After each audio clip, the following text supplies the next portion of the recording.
Hello, everybody, and welcome back to Beware the Artist. I am Jeremy Jersa, and here today with me, I am with the Queen of Halloween, the Sorceress of Scream, Miss Jessi Hardesty.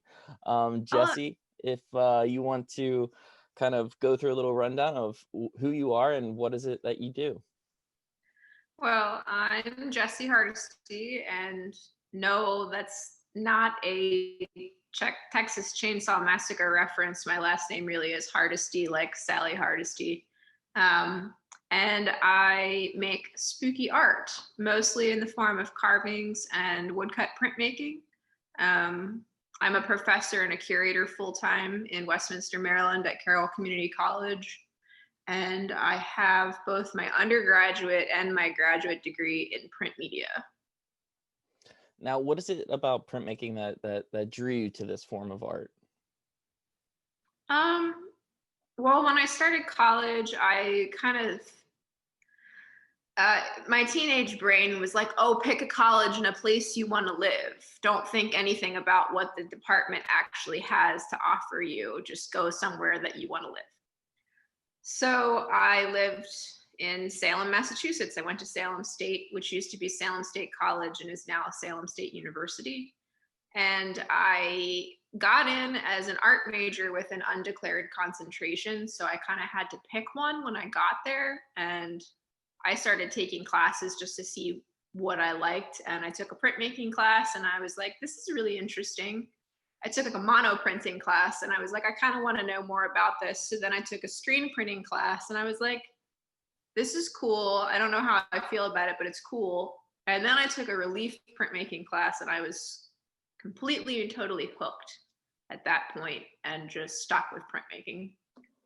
So what is it about the relief printmaking that you feel is just so intriguing compared to the other printmaking practices? I did go on and also learn lithography and intaglio, both of which I think are really badass, and I have done a bit too. But there's just something about how direct and graphic and bold and iconic the look of woodcut is. Woodcut and lino cut and stamp making, it really can't be recreated with any other process. It's so harsh in a lot of ways compared to other processes, and there's so much at stake when you're making a block. I kind of feel like it always pushes you with that forward momentum. You can't just erase a mark and keep going back into a mark. Like once you're carving and that's it, and you just keep making those decisions until eventually the block is carved. So it's very immediate, which I enjoy. Are there ever any kind of points in the carving where the design changes at all? Because you were talking about once it's down, it's there, and then kind of you can't really change that. So is there any point where that design just kind of shifts because maybe you messed up and you need to pivot? That does occasionally happen. Sometimes I'll put a drawing down on a block and I'll be like, oh, this maybe isn't exactly what I wanted. And then I'll actually go over the drawing with Sharpie. Like I'll go over it with a metallic Sharpie. I've got, so like this, I don't know if you'll be able to see it or not. This is one I've been working on, but you can see there's silver kind of running along the edge. And I did that because I wanted to see what a carved edge would look like versus just the straight black. And then I ended up liking it and I kept it. So I just carved right into that silver. But sometimes I'll just make a full edit. Like this one, obviously I looked at a hand and the hand didn't have a candle sitting in the middle of it like this. So actually after I drew the hand, I then drew with those metallics directly on top to get this and then carved into that and then finished the rest of the hand. Sometimes I might make a decision like while I'm carving, I'll see an area and I'll be like, I wonder if that would look good carved out. Mm-hmm. So I'll approximate a carved mark with those metallic Sharpies to see if I want to carve it. And then I'll be like, oh, that looks really good. And then I'll go ahead and cut it. But that's interesting because I didn't really kind of realize how fluid that process is. I always think of wood block as very rigid. I guess because it's such a hard kind of structure to begin with, that having that kind of fluidity in it is really interesting. Yeah, I like, well, the way that I work, I put down what I think of as a sketch. And then all of the actual magic of it happens while I'm carving, because I'm making those decisions of what I think it's going to look like. So my drawings that go on blocks are really loose and sketchy. They're kind of just a framework. Other printmakers, other carvers are more precise with it. Just put the drawing on there, and then the carving looks almost exactly like their original drawing. It's like completely planned out in that drawing process. Whereas I'm more of an intuitive carver, so for me, a lot of it happens while I carve. So one thing that has always intrigued me about your practice is that it almost fits between this realm of sculpture and printmaking. So you have these kind of you have the woodcuts, and they exist as a piece of art in themselves. Could you speak to that a little bit? So obviously my background is in printmaking, and I have a press hiding over here that's all wrapped up. But lately, these past few years, I've really just gone totally down the rabbit hole with the carvings. Because it used to be that the carving was just the vehicle that you used to get the prints, and the prints were this amazing thing. That was the art form, and the block was just sort of a byproduct of the process. And that's really truly the case when you're doing reduction printing, because you're destroying the block with every layer that you print of color, and then you have this amazing full color print, and then the block's kind of like, yeah, it's just your last layer. It's not very exciting. And kind of doing that and thinking about the blocks, and I would be left with the blocks just filling up my studio. Like, I remember my graduate school studio, I was doing all of these large scale portraits, like big 3 and 4 and 5 and 6 foot portraits. But my studio was just filled with the blocks. So I was just spending all this time with the blocks. And after a while, I got super attached to them. And I started thinking more about the carving as the finished thing and how I could push that. And there's other artists that do this, that do painted carvings or carving sculptures.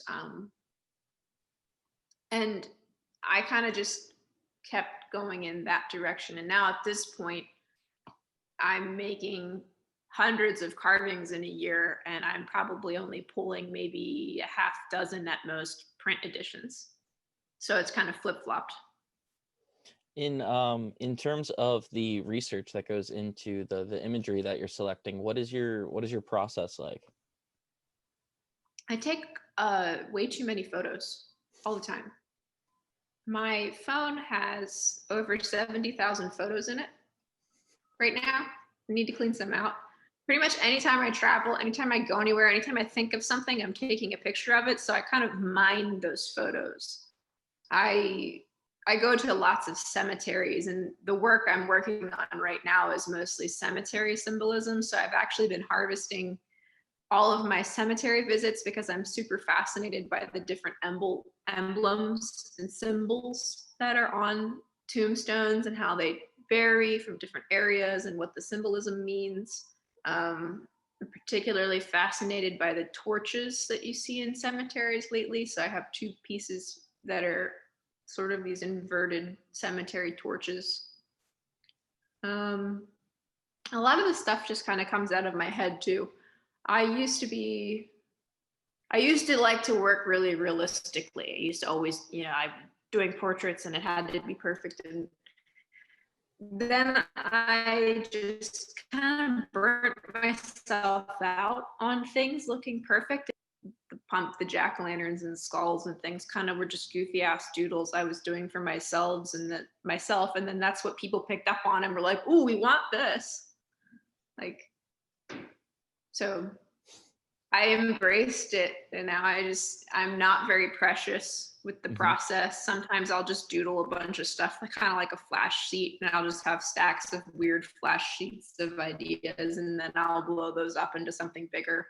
But I mean, I watch scary movies and fantasy movies, and I read comic books, and I like heavy metal, and that's all probably swirling around too.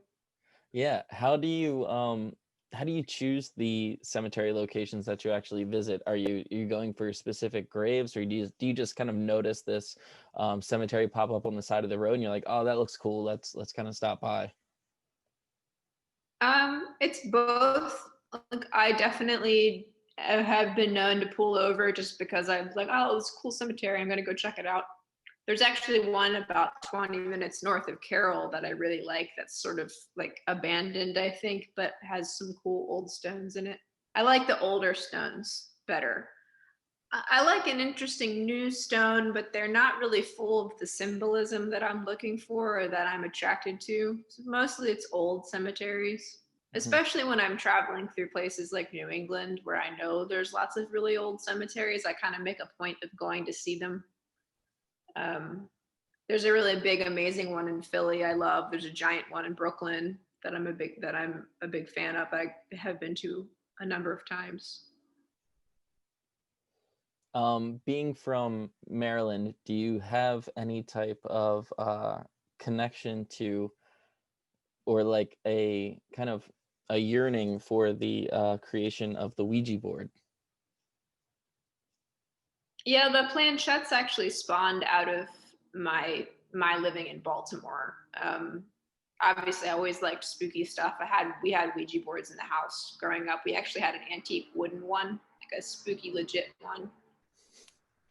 Sorry if you hear a train or a helicopter, or whatever that might be outside. You're good. You know how it is here. Mm-hmm. Anyway, there's tons of Ouija board history in Baltimore. And the guy that had the patent for the Ouija board actually is buried in Baltimore in Greenmount. Mm-hmm. He And actually he went to Maryland Institute. and his tombstone, a small historical society a few years ago actually installed a Ouija board tombstone for him. Oh, really? That's kind of amazing. It's big. So the first couple planchettes I made, I kind of made them big because I was thinking about that tombstone, and I was like, oh, I'll make one and leave it there for him. So I made them big because I wanted people who came to visit to be able to play his tombstone. So I started leaving them there every once in a while. And they started showing up in places on the internet. Like they started showing up on like the weird travel guides and whatnot, people taking pictures of them. The poor cemetery keepers there probably have a stack of them that they just keep taking away because they think they're weird. But they just spawned into this ongoing form that I use as a vehicle for my other ideas. Mm-hmm. Now the planchettes have kind of become my signature, but that's where they started. How would you say that curating kind of, how did that come about for you? When I was at Salem State, I was a curatorial assistant to a professor there named Haig DeMargin, who I was kind of his assistant I was his assistant in the studios and in the gallery, and I took most of his classes. Him and I were just around each other all the time. And shadowing him, I realized that I really enjoyed doing that work, and that I seemed to have a good eye for it naturally. I kind of took to it quickly, and I did it a couple semesters over and over. Even though I didn't need the credits, I did it just because I enjoyed it. Mm-hmm. And then in graduate school, I kind of dabbled in, oh, what happens if I come up with a concept and I curate it? So yeah, so I really took to curating, and I got this job offer to take a multi-hat position at Carroll, where I get to be a curator and a professor, and I'm the department head. And so I have free run of the galleries there, and I kind of hit the ground running, and I've just been curating. I curate usually 5 shows in a semester across 3 gallery spaces. And yeah, I love doing it. I try to showcase a really wide range of artists, people from different backgrounds, different faiths, different countries of origin, different age groups. I try to really bring different things that I think people that are at the college wouldn't have a chance to see otherwise to campus. And it's interesting because my own personal taste, of course, is the spooky weirdo stuff. And every once in a while, I let that creep into the gallery, but I mostly curate with a collegiate mind of what's important in our current social climate, what's something that's really technically good that will inspire students, you know, who is someone locally that needs a good kind of push into showing. Like I really have a separate brain for curating. That's awesome. I like that because Carol, it's, you know, it's close enough to a lot of things, but just far enough that people aren't making that trek constantly. Right. So it becomes a little bit of a hassle for them to get out to museums or get out to gallery spaces. So I really love that idea that you're bringing it to them. You're opening this world up for making it easier and more accessible. With Carol, as we're talking about Carol, we both teach there. How would you describe the influence of your teaching practice onto your studio practice? Is there any type of inverse, or do you see them as two separate things? I definitely feel like my students keep me lively and keep me active, like, because I always kind of have them on a back burner. Even when I'm working, I'm kind of thinking like, oh, you know, like how is this something I could relate back to them in class, or like they're kind of always on my brain. Mm-hmm. My students, they're sort of like my children. I think they give me gray hair, like I'm their mom sometimes. I've taught virtual classes from my studio here. When the pandemic hit, I kind of had to do that. So my summer class, I taught a few classes here with my own equipment and virtually. And then I also entirely by hand in my garage actually taught my printmaking class how to pull relief by hand, you know, with a wooden spoon and some ink. I taught them how to build their own jig. They did reduction prints at home, and they actually came out great. That's awesome. That's amazing. Through your kind of, you know, expansive career, you curate, you teach, you're a practicing studio artist, you're constantly doing all of these kind of shows that are popping up here and there. What would you say is kind of a bit of advice that you would give to the up and coming kind of generation of creatives? Go through the open doors. Don't bloody your knuckles banging at the doors that aren't open. Have you had experiences with that? Okay, so when I was an undergrad, I was young, I was still developing a voice. And by the end of undergrad, I had started to really start to mine this spooky stuff that I'm doing now in a much more mature way. I was really going at that. And then I got to grad school, and my classmates there were completely different, a totally different breed. It was a totally different vibe. And all that stuff got totally ripped to shreds. And I basically had to figure out other ways to survive in what felt like a hostile climate. And I experimented with all kinds of other subject matter, and some of the work I made was really good, but it ultimately really exhausted me. And what I realized I was looking at was years of being in a rat race, of trying to constantly apply for residencies and constantly apply for shows, and trying to always be aware of what the right show was and the right residency. And it was all starting to add up. Mm-hmm. Like if you're applying to, you know, they tell you in grad school, apply to a dozen shows every month. Well, when the shows cost $40 and $50 to apply to, and you're working at a fucking coffee shop, like it's just not realistic. And I pretty much burn out on the gallery scene. I sold a bunch of work right before I graduated, and that got me through summer. And then I had about a year where I just didn't make work because I was so unexcited and honestly felt excluded from a lot of these like highbrow white cube type spaces, that the kind of work that I was wanting to make, this sort of weirdo kind of alternative, almost lowbrow illustrative work, it just wasn't what those galleries were looking for. It wasn't what my graduate school was interested in. And it was banging my, let me in, let me in, let me in. Yeah. And the doors just weren't opening. But then I hit that fuck it point where I said, I don't fucking care what these galleries want. I don't even like half of these galleries. I'm just going to make work because I miss my hands making work. And when I had hit that point, when my hands started working again and I stopped paying attention to the closed doors, other doors just started to open. I started doing I've taught woodcut workshops at heavy metal concert, like camping events. And you know what? It's so much more fun hanging out with metalheads and teaching them how to make stamps than it is being worried about some flashy new gallery in Brooklyn. Like, I started showing in tattoo shops. I started showing at oddities markets and dark art markets. And that's where my work started to pick up traction and people actually started caring about what I was doing. And I met people that were doing what I was doing and could be kin. And those doors kept opening.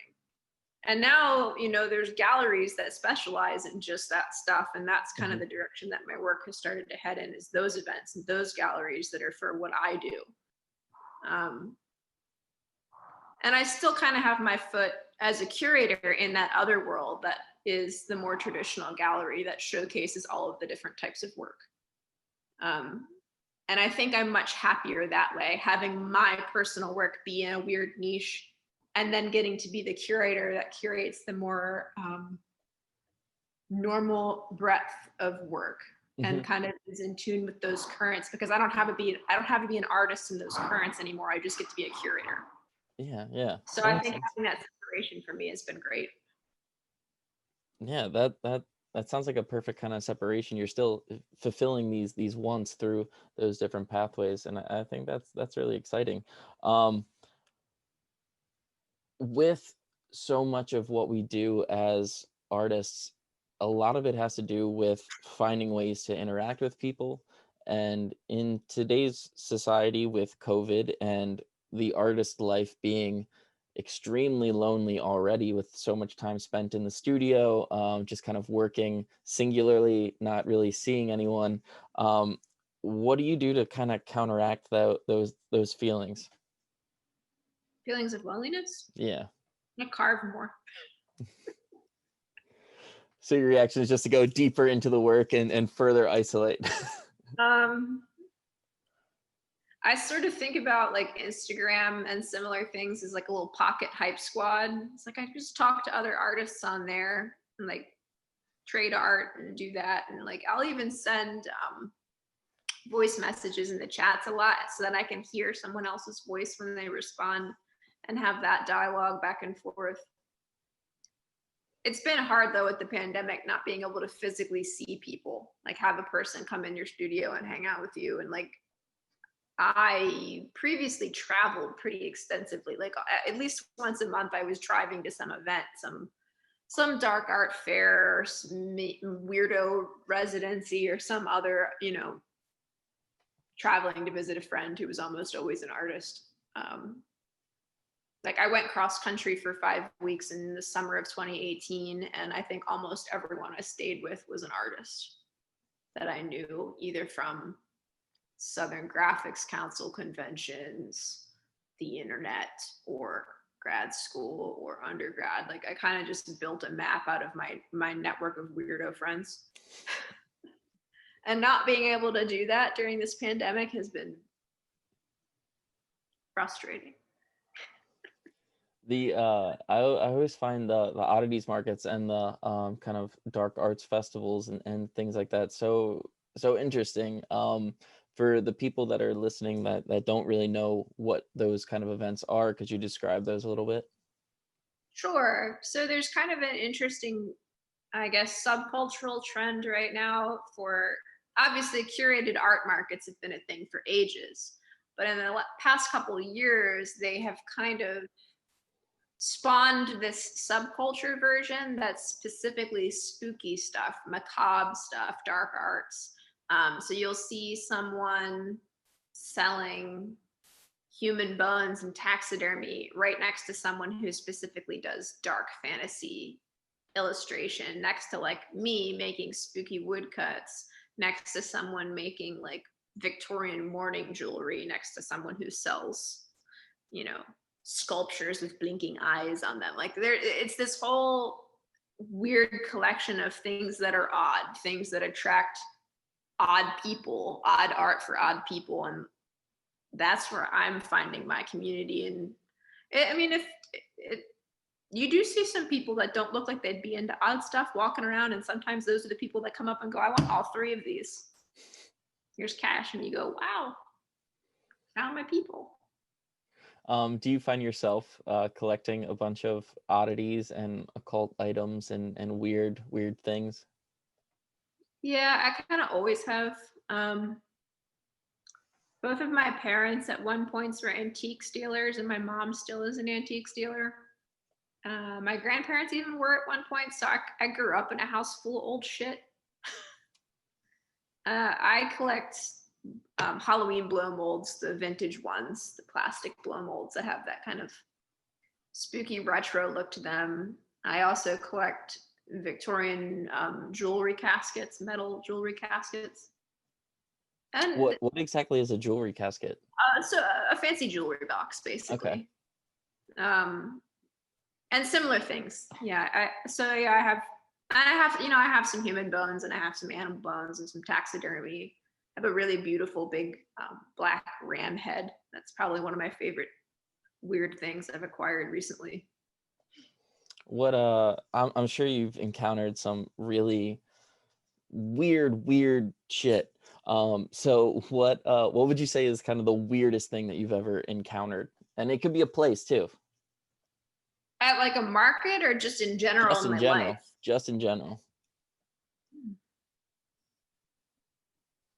I feel like a lot of my life is just weird things. I definitely lived in a haunted house for a year when I was a kid. Like a house that had stereotypical like haunting, like stuff flew off the walls, and there were weird knocking sounds and lights where there shouldn't have been, and you'd get blasted with like cold drafts, and you'd hear sounds from places there shouldn't have been sounds, and doors would go like this, and objects would disappear and reappear months later. Very spooky. That was probably kind of. Where was this located? Westminster, actually. Okay. How old was the house? It was from the 1800s, like Pony Express era. Okay, that's wild. I would just kind of run and stay at a friend's house. There was no way I could actually live in something like that. I was like 10-ish around. I was at a very like tender turning age where I was like almost not a child anymore, but still kind of a child. It was definitely a weird, gave me sleeping problems for a number of years. Mm-hmm.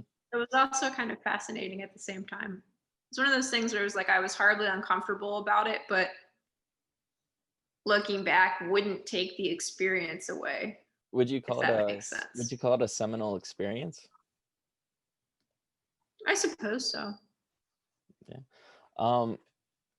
When you were younger, were you still into all of the creepy, ghoulish, occult things that you are now? Yeah, I even as a little kid, like a little baby, I was kind of fascinated with Halloween and spooky things. I was a total scaredy cat. Like I would want to stay up and watch the scary movies, and then I wouldn't sleep. I don't think I could actually watch a scary movie and sleep a full night until I was like 20. Now I watch them before bed, and I'm like, before the movie's even over, and I'm like, it's fine. My dreams are fine. I watch something sweet and pleasant before bed, and I have nightmares. So what do you have kind of going on in the studio while you're working? Is there music playing? Are you listening to podcasts? What's the atmosphere like?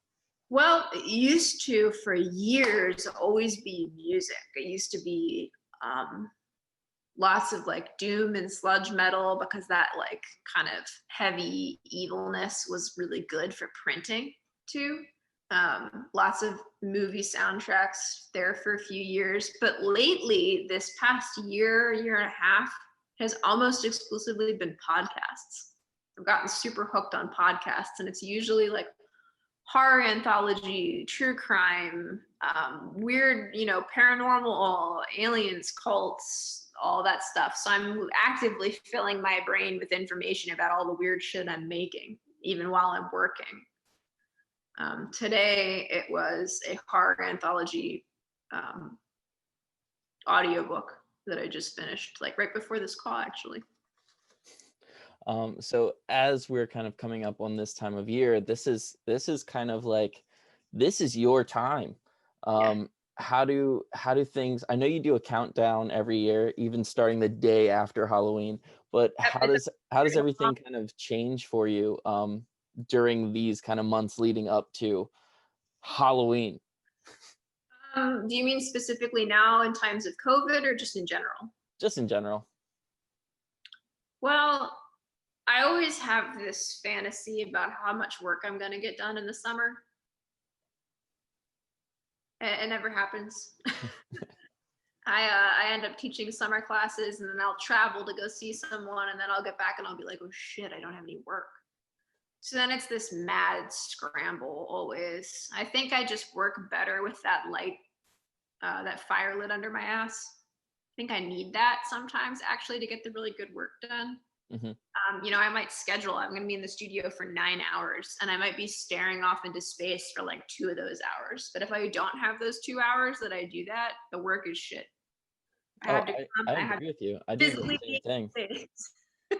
Yeah. And I have to have the ritual of all the things I do when I arrive that set me into that mindset to be in the space, and then I have to be here, and then I get the work done. So I guess my whole life becomes more fervent and ritualized the closer we get to Halloween, because it's the time of the harvest and the time of dying and the shifting of seasons, and Halloween is that last triumphant hurrah of now it's time to die.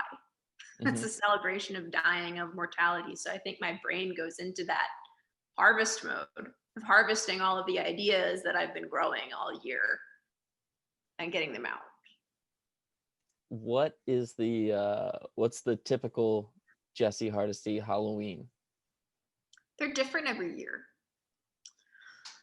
I've had a few quiet years where I've just carved pumpkins and watched spooky movies and given out candy. I love giving candy to trick-or-treaters. I love doing that.